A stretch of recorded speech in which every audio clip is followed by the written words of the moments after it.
Welcome to the What's Your Ceiling podcast. We're your hosts, Monte, Wyatt, and Paul Scieszinski. Wherever you are in life, there is a higher ceiling. This podcast is how you become aware of it and how to take action to push through it. It's time to discover your ceiling. Welcome to the next episode of What's Your Ceiling, where we talk about your health, your family, your business, and ways that you can push through to that next level and continue to grow in your skills in your life and your health and your business. It is a great day. I'm Monte Wyatt. I'm Paul Scieszinski. And we've got a fantastic guest with us today, and I'm going to have Paul introduce our guest. Yeah, we are lucky today, Monte. I think we talk about our health, our family, our business, breaking through different ceilings. And boy, we have one here today that has worked hard and is a good example of an achiever. And we're going to talk about that today. And I'm looking forward to introduce to you Lilian Okech. She wrote the book, The Spirit of Warriors. It's a wonderful book, and we'll talk about that later today in our podcast. But it's just amazing the many things that Lilian has overcome and achieved. And after reading her book, I learned a lot myself. She has guides. She runs with a positive attitude. She does a lot of the things that we talk about in our podcast. And she just gives us another view that makes us better. And I'm really, really happy. And I'd like to introduce Lilian. We're glad to have you here. Thank you for having me. Thank you. Yes, and we'll talk a little bit. She's originally from Africa, Uganda, and it's really unique. The first 15 years of her life, she grew up in a refugee camp. And could you tell us a little bit about where that was at and how your family ended up on that refugee camp? Yes, so I'm originally from Uganda. My parents originally from South Sudan. So when the war broke down in South Sudan in 1998 through 1990, it was like really bad to the point where you either die or flee for your life. And my mom was pregnant with me at the time when they flee from South Sudan and they arrived in Uganda. I was born in a refugee camp. I was the first probably like the first people who were born in that refugee camp.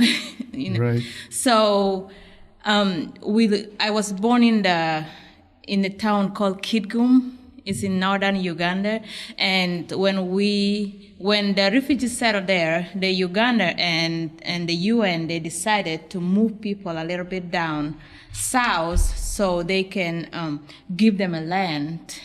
So that's what our refugees camp was. They give us a land to for us to build a house and plant our food, and they dig a well so we can have a clean water. So the refugee camp is basically a place that the government has given a group of people, and that's where they're supposed to stay and live? Is that how it works? So a refugees camp, yes, It's like when you flee from your country, you don't have any place to stay. And these people, they just welcome you in their country. And they will be like, we can't just put you anywhere. We want to put you in a group so we can know how to count or how to help you. Because every time when war started in the country and the people flee from their country, the UN are supposed to step in and help those countries. Help those people who arrive in the new country. We got a lady here, Lilian, who starts in a refugee camp, born in a refugee camp, works her way to America and builds a company. And she's becoming an entrepreneur here in the Midwest. She's become well known. So this story, you want to take notes, because if achievers out there want to learn something, she can show you a mindset. I believe we're going to talk a little bit about here later, but I think that mindset's what really pulled you out of the refugee camp. You went to Idaho, end up in Iowa, and started building business. Her relationships, she's raising 4 wonderful boys. And so when you're in this refugee camp, there's still turmoil outside in the country. And there's a lot of, there's tradition that you have. And I know you lost a sister that you were close to. And you might want to talk a little bit about how those traditions and how that conflicts had at that time? I mean, So people usually ask me, how is the life in refugees camp? And I usually don't know how to answer that because when you are born in the environment where you did not see the outside of the world, that is all you know. And for you, that is a comfort life because that is all you know. yes. You know, I did not see a car running until when I was 9 years old, you know, getting into a bus when we were going to our interview to come to America. And so going into town for me was like it's a shock because I was born in refugees camp, I was raised in refugees camp. I never see anything, you know, when you see a plane, it's like a small bird really high in the sky. You really don't know where it's going or how big the plane is until when you step out and then you see a different part of the world. You will be like, oh wow, what is going on? And then your brain will start reason with life. It is all I have. Now, when you were growing up in that refugee, you kind of had some health problems actually for a while. So you didn't actually go to school. Is that correct? Yes. For a while. Yes. Tell us a little bit. So you really didn't go to school until you were roughly 14, 15 years old, or am I wrong? What was... I started my school when I was 11 years old, but the education was not strong enough. And at the time, we were going back and forth actually on our interview. But to go back on my health problem is that when my mom was pregnant with me, they were fleeing from the country that have a war. So there was like a gunshot, there was bombing, and there's all this smoke on the hair, and she exhaled that in, so that affect my lung. So when I was born in this world, I have a lot of health problem because of what my mom exhaled in. Yes. Wow. Yeah. What? And at that time, how many brothers and sisters do you have? I am number 7. Number 7. Okay. Yes, lucky 7. Lucky 7. Yes. And you, when you were over there, you have a process to get to America. Yes. And you had a sister that was, I believe, already in America. And tell us a little bit, what is the process to get to America? And they do interviews, is what I understand. Absolutely. The process of coming to America, I always tell people this is I'm privileged to be here in this country because everybody come in a different way. There's some people who they get a form through UN agency, and there's some people who they already have their family here who apply for them to come to America. So what America government decided to do is really to help the people who are in refugees camp, to bring them here in this country so they can have opportunity of going to school or have a job, because we don't have a job in refugees camp. So my sister husband, they were the first people who ran to Uganda when the war just started. It wasn't serious. So when American government decided to start bringing people up, that is back in 1994, 1995, my sister husband, they have the opportunity to come here in America. And when they get here, now there is a new culture, new life. They start calling back home to start looking for a woman because they don't want to, it's not like they don't want to marry the women who are here, but it's a different culture. Right. So that when one of his brother back home find my sister and connect them, and he bring my sister here, and my sister decided to fill a form for us to come here. Now, in your culture, you do have prearranged marriages, yes, correct? Yes. And that's usually done by the families? Yes, so two families come together, and I don't want to jump into the story, but that's what happened to me when I moved in America. Within 2 years, I get pregnant, and because of my culture, they have to marry me off to that man. Yes, and we're going to talk about that a little bit here in just a second. But, so something I read in your book that you had to go, is it Camilla? What's the town you had to go do the interview to get to America? It's Kampala. That is the capital of Uganda. So we start our interview in 2000. we were supposed to come here in 2001. Our name was already out, and we were to leave Africa in the next 2 weeks. That when we get a call, September 11 happened. America canceled everything, so we can come. 9/11, 2001. Yes. Yes. So that destroyed everything. We went back home. We were just back to our regular life, doing our, going back in our garden, going back to school, and it took 4 years for the process to resume and for us to even get to come here. And so what I'm trying to understand is you go to the next town, you go through a series of interviews. Yes. Do you take tests or just interviews? They interview you because they try to help the refugees come here. Right. And there is some people that they may take advantage of claiming they're refugees and they're not. So they will ask you where you come from, when did you flee from your country, what was going on, how can they give you the opportunity to come in America. And everything have to match with what is in the paper, because like my sister was here, she was filling out a paper. The reason for us to come here is just Right. we are in refugees camp. We flee from South Sudan in 1989, and we live in refugees camp for 10 years now. And it will be a great opportunity for us to come here because we are in refugees camp. So they will ask you to make sure that you are really refugees. They're looking for the right mindset. Yes. Right? I mean, they're looking for somebody that's going to come to America and basically fit into more of you're coming to better yourself. Because I know there were some people that you knew got declined. Some people did not pass the interview process. Some people, they did not pass the interview process because what they're saying and what their people write in the document is not match. So they were bringing everybody. They were not looking for any kind of specific mindset. They were just bringing everybody from refugees camp. So, but whatever that you're saying have to match it with what is in the document. Okay. That's why they call it Sudanese birthday. Everybody have one like January 1st. And for that being said, is so you will not fail in the interview, because they want to make sure like they will taught us okay, when they ask for your birthday, just say 1-1. So stepping on that, listen to this now, Monte. They don't know when they were born. Right.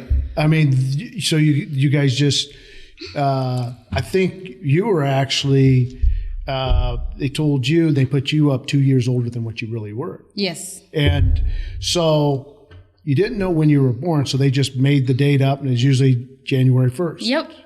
Now, have you changed it since then and made your own You're date? not allowed. You can't. you can't. Like the American system, they will not allow you to change your birthday. So everybody's born on New Year's Day. Yes, so we Okay. call it Big Sudanese Celebration birthday. Yes. That's wonderful. Yes. That's wonderful. That's kind of cool. I never knew that. And one thing about you, when you talk to your sister on the phone and she was telling you about America, you can eat anything, everything's free. It was really interesting, and we are so privileged here in America and don't realize sometimes what we have until we hear from someone like you. And I know that it means a lot to you. And I think the more we hear it from people like you, the better we get. Yeah. I think, don't you think, Monte? I think sometimes we're so busy in our own life, we don't realize there's a lot of people out there that we're already a ceiling above. And now we have a lady that comes over, African lady comes over here and does what she does. I give her so much respect. Absolutely. And the process of getting here to here she was ready to go. It's 9/11 hits. She gets deferred. And I want her to finish that story. She doesn't come until, and you even gave up. So it was just a chance. Somebody had to be in that town and heard something that their name was on the board, came back, and they gave up ever coming to America. 3 years later, am I correct? Yes. So explain how that happened. He came back to the village. So we came back to the village, and we don't know when it will happen. My mom, she's a hardworking mother, and she just went back to do her garden, and she put us back in school, and we just lose hope because coming to America, the people who are in America here, they take this life for granted, really, because there is millions of people are dying to come here and get the opportunity. And so we really wanted to come here, but when September 11 happened, then we lost hope, like it might happen, it might not. And there's so many people that they even passed their interview, but they will still did not make it in America. So coming to America is like winning a lottery for so many people. Yeah, that's wonderful to hear. That people need to hear that. Now, when you came here to the U.S., I believe you started in school and you started learning your ABCs at 9th grade, correct? Yes. Tell us a little bit about that and how which is, I think, is amazing. Yes, so when we come here, I was already 15 years old, but because of the education system in the refugees camp is not so great, so I didn't learn ABC, or I didn't really learn any English when I was in a refugees camp. So coming here in 9th grade, they will separate us from the other kid and put us in a different class. They call it ESL, where they will start learning us they will start teaching us from 0 levels, really learning our ABC and learning how to spell cat and dog and all the different food and stuff. So that how I started. Well, that's amazing to go from there and where you're at today. But I know at one time you were thinking about being a doctor, and you ended up getting into a relationship that kind of deferred. And I think probably you said something in a quote was, that relationship made me a better wife, a better person. And I thought that was unique. You might want to touch on that a little bit. Yes, so when I come here, I really, my goal was, because when I was living in refugees camp, I always have a health issue. And I don't know if I put it in the book, but there was a time where I have to go to the doctor like every day to get 10 shots. Every week to get 10 shots. Yeah. So going to that hospital, the hospital was not well formed. And I remember there was a little girl who I think we were the same age, and she have 5 shots and I have 10. So when I go to the hospital, the nurse, which they're not supposed to do it, but they train us for me to give the shot to that girl and that girl to give the shot to me. And for me, when I was young, we do it. It looked fun, but in my mind I was curious. I'm like, I don't think this is right. So when I come to America, I really wanted to go to school to be a doctor so I can go back home to Africa and build the best hospital and people can have the healthcare that they deserve. Because when I was young, struggling with my health, it was a problem. Like taking medication that they're not even sure if it will cure my sickness, but they would just give it to me anyway because I go to the hospital. So coming here, I really wanted to go to school, get my doctorate degree, and go back to Africa and build the hospital.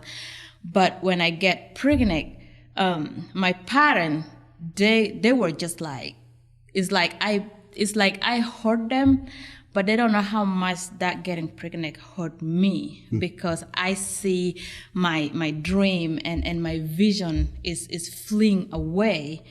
I want to go back a little bit. When I arrived in New York City, when we arrived in New York City, and the lady who welcomed us in America, she was African-American woman. I wish I know her name, but I don't remember her name. But when I saw her coming toward us, she was wearing a black suit, a brown coat with a boot. That was in January. And I look at her. It was my first time to see a woman in a black suit. And I was so fascinated with her image. And right there, I turn and I look around and I see all these women in the airport. It just warmed my heart. And right there in a JF Kennedy International Airport, I promised myself, one day I want to be in a black suit and a brown coat. One day I want to be just like her. So when I get pregnant, I can see that image of that woman. It's like my dream is like running away from me, because now I have to be a mother and I have to be a wife at 16 years old that I was not even prepared myself to be. Yes, and at the time they were putting you down as 18 years old. Is that right? Yes. So on my document it's saying 18, but my real age is 16. But American government can't really do anything, because now they start treating me like adults because my documents say 18. Right. You know, you had to, you know, in your book you talked about, you know, your mindset and getting into a better mindset.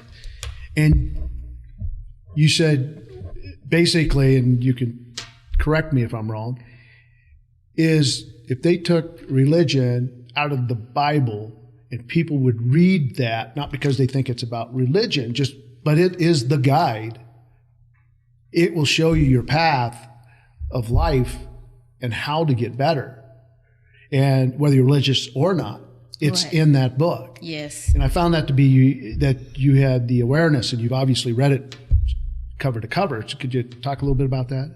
Yes. For me, I truly believe that a Bible is a constitution of God's kingdom.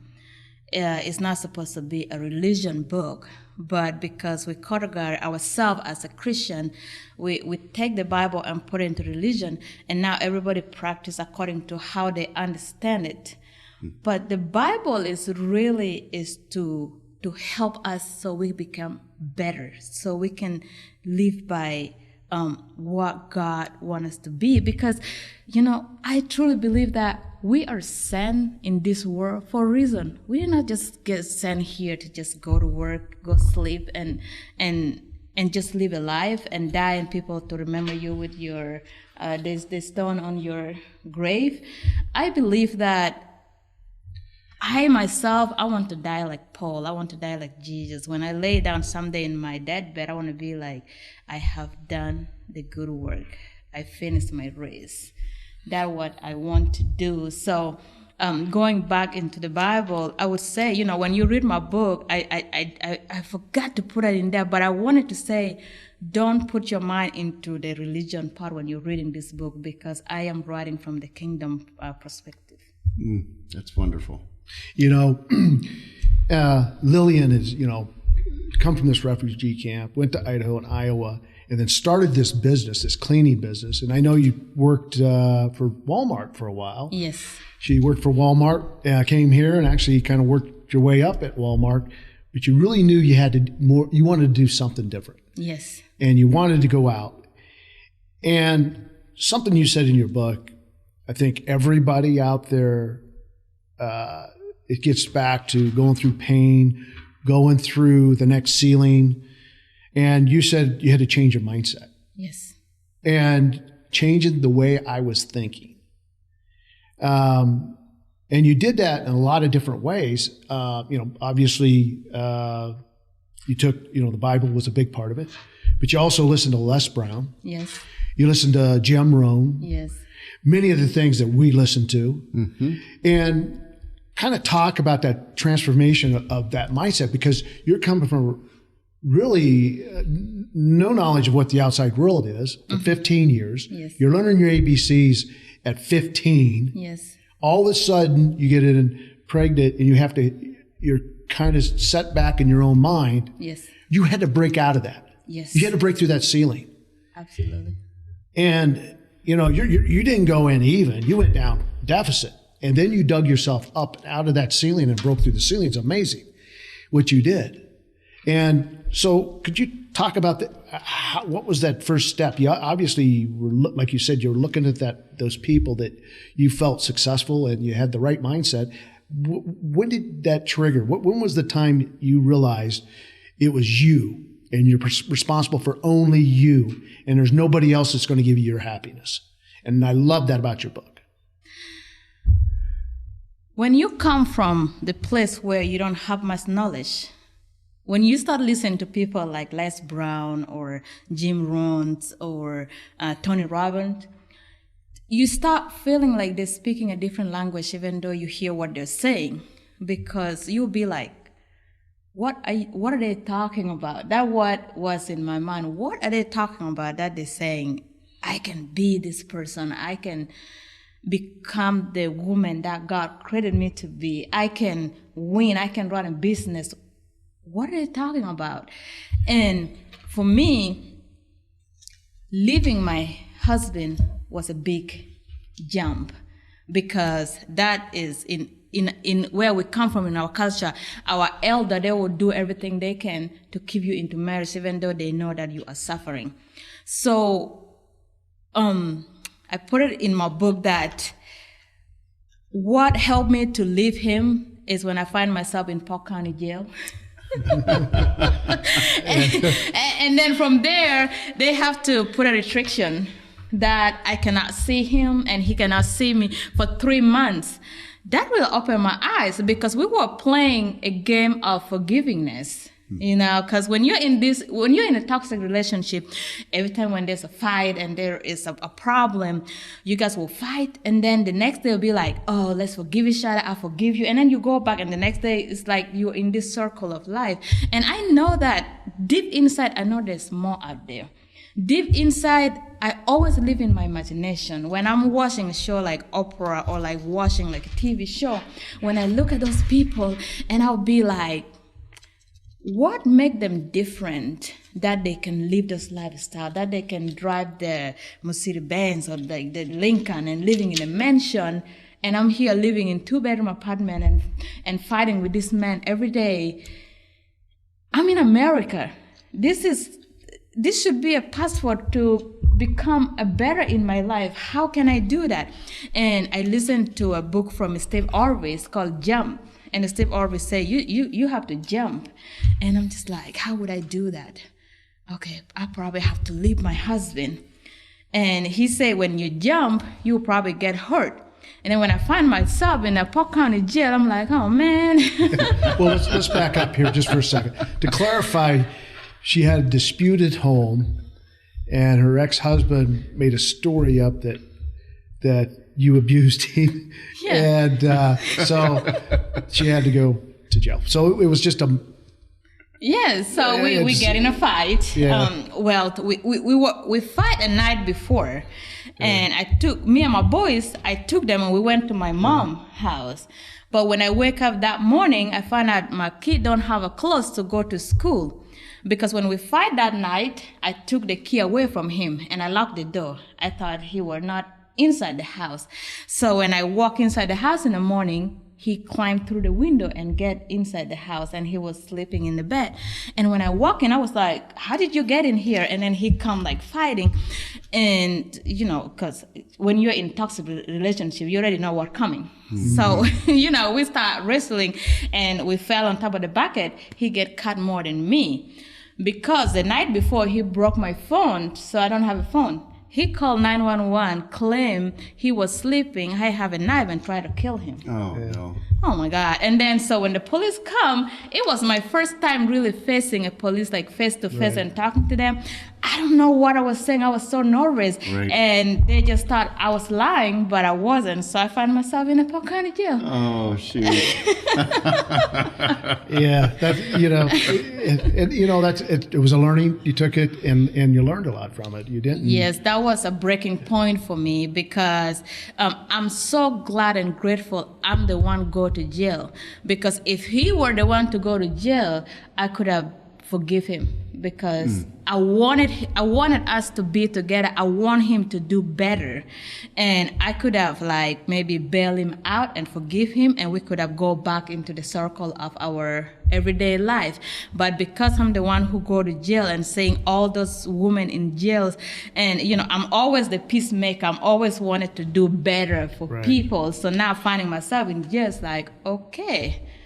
And that kind of gets back to a quote you had in the book, is you got to work on yourself before you can help somebody else. Absolutely. And I think you probably, both of you need work on both of each other before you can have a relationship. We were I think nowhere. We're all that way. We were nowhere to be together, not even close.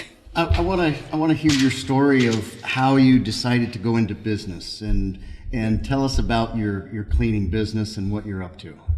Yeah. Absolutely. So I get out of jail, living in my mom's 2-bedroom apartment. I was depressed. I don't even know where to start. But even though I was in my mom's 2-bedroom apartment, sleeping on the floor with my boys, I still continue listening to the motivational speaker. I still continue listening to Jim Rohn, Steve Harvey, and Les Brown. There was a point where I was blaming myself. I was really hitting myself, like I don't like the person that I become, because I'm blaming myself for getting pregnant. I'm blaming myself to stay in an abusive relationship for 10 years. I was blaming myself for all this, and I start taking ibuprofen to go to bed. I take 10, I was really overdosing myself to sleep because I just want the pain to go away, but I don't know how. So when I numb myself with those pain medication, it will numb me, not in a good way, but I just want the pain to go away. So one day I was listening to Les Brown. He was talking about how he was in abandoned building, and somebody had to rescue him. And I find myself connected to him. I feel like even though I was in my mom's 2-bedroom apartment with my boys, I feel abandoned. And I just remember praying to God. I'm like, you have to show me the way or take my life away, because I do not want the person that I become, because I know that I can do more. And from there, at the time I already was cleaning our church, and somebody asked me can you clean my house? And I said yes. And that house sometimes God work. You have to be very careful how you can listen to God's voice, because you might pray for a miracle. Your miracle might come from somebody just asking you sign a contract or come visit me. So when they asked me, I take the job, and then she referred another friend to me, and they start referring customer to me. So within a year, I found myself having more clients that I can handle.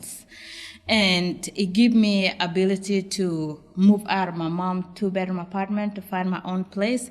When I move into my own place, I don't really have cookware or bed. I sleep on the floor for 6 months.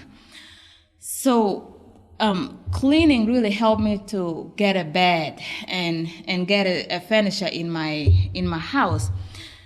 And so from there, I just kind of think, I said, if cleaning can help me to have my own place with my boys and help me to put food on the table, maybe I should start a cleaning company that not only going to help me, but help other women who are in the same situation as I was. And that when I started Cleaning for Hope. So Cleaning for Hope, when we clean people's house, when they don't want anything like furniture, clothes, or bed, they donate it to us. And I always donated it back to the community, to the people who are really in need of it. And on top of that, at Cleaning for Hope, my focus is really to work on this woman mindset, for them to find their purpose and their potential, and how they can know that they don't just have to be a cleaner, they can do better. Oh, that's wonderful. Now, how many other employees do you have, and how many other women that have a similar experience that you have working for you?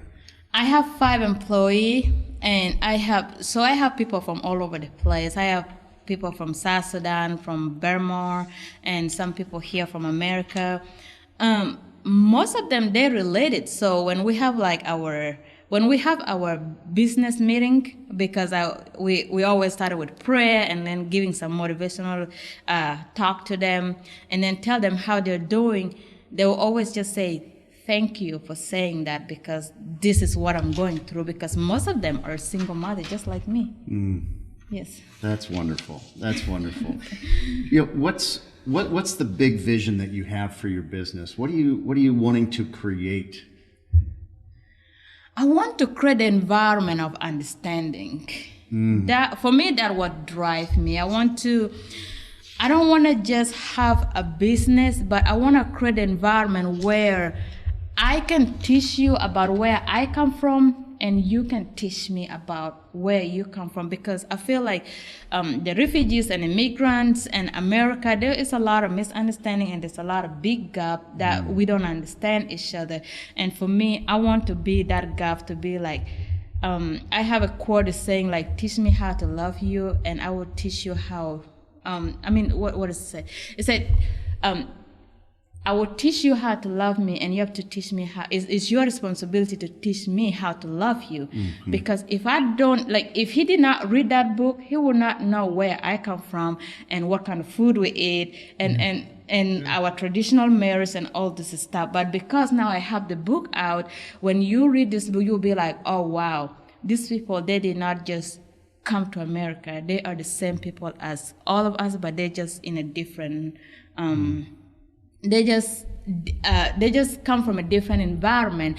And with my cleaning business, is really to help those women don't see color, don't see just you are just here in America, but how can you be better? You know, it's saying that I really love the fact that how you came to where you take personal responsibility, and you had a. You were big about that. And something you had said in there, and Monte and I, we talk about it, is when people talk about equal, the world's not equal. And you bring that up. You know, life's what it is. And you come back here and say, you know, the gold is within us. Yes. So I really, really appreciated that, to hear that. And then two types of people that you like are the people that give it 100% and that are honest. Yes. And basically no excuses. No. And finishing a little bit here is, you have an African proverb that if there is no enemy within, the enemy outside do not harm us. Nope. And which is kind of cool.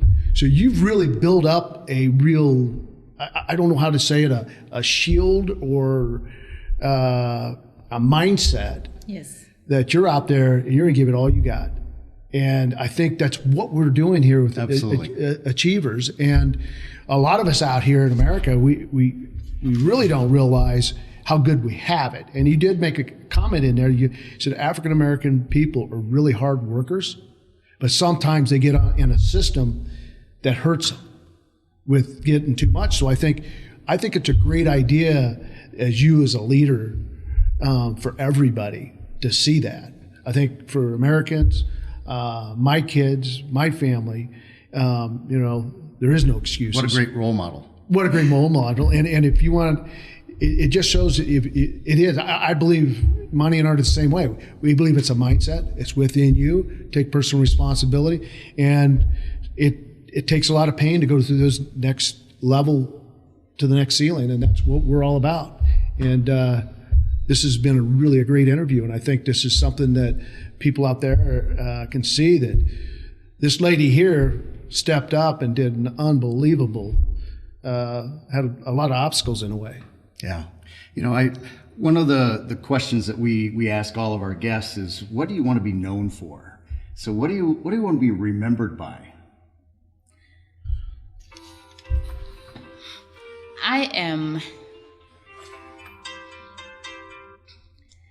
I always say this, I am the hope for humanity. Like, I am the hope everywhere I go.